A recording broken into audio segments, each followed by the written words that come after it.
बहुत समय पहले की बात है। एक राज्य में एक न्यायप्रिय और बुद्धिमान राजा शासन करता था। वह चाहता था कि उसके राज्य का उत्तराधिकारी न केवल बहादुर हो बल्कि बुद्धिमान और धैर्यवान भी हो।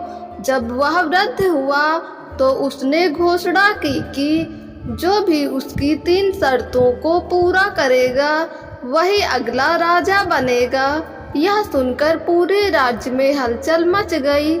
कई युवकों ने अपनी किस्मत आजमाने की ठानी, लेकिन राजा ने एक चेतावनी भी दी, जो मेरी 3 शर्तें पूरी नहीं कर पाएगा उसे राज्य से बाहर कर दिया जाएगा।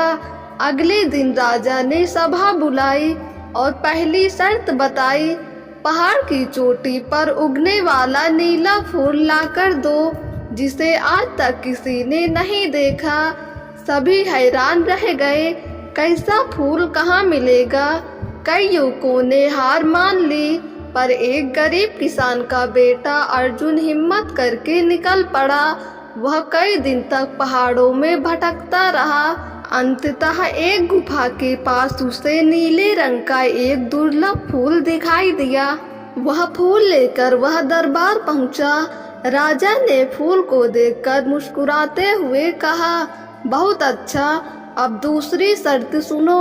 दूसरी शर्त थी, ऐसी चीज लाओ जो दिखाई भी दे और न दिखाई दे।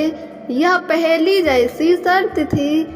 किसी को कुछ समझ नहीं आया। अर्जुन ने बहुत सोचा और फिर वह नदी के किनारे गया। उसने वहां से एक हवा में उड़ती धुआं से ओस की बूंदें ली।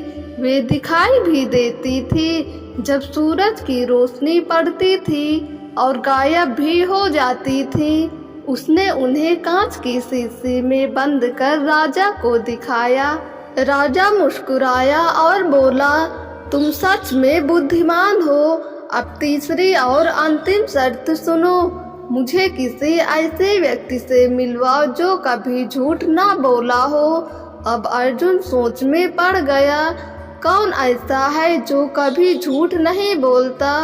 उसने कई साधु संतों से बात की, लेकिन किसी न किसी ने जीवन में कभी न कभी झूठ बोला था।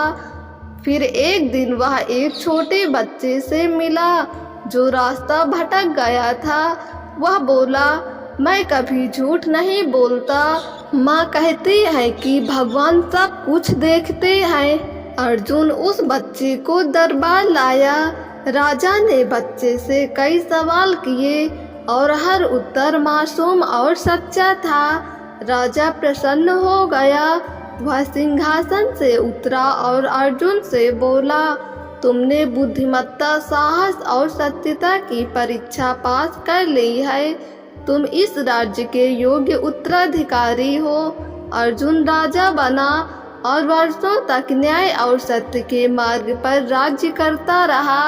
उसकी कहानी पीढ़ियों तक एक आदर्श बनकर सुनाई जाती रही।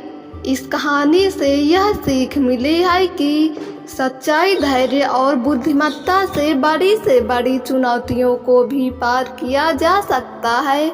दोस्तों, अगर आपको ये कहानी पसंद आई हो तो हमारे YouTube चैनल को सब्सक्राइब करके बेल आइकन को क्लिक कर दें, ताकि वीडियो का नोटिफिकेशन सबसे पहले आप तक पहुँचे।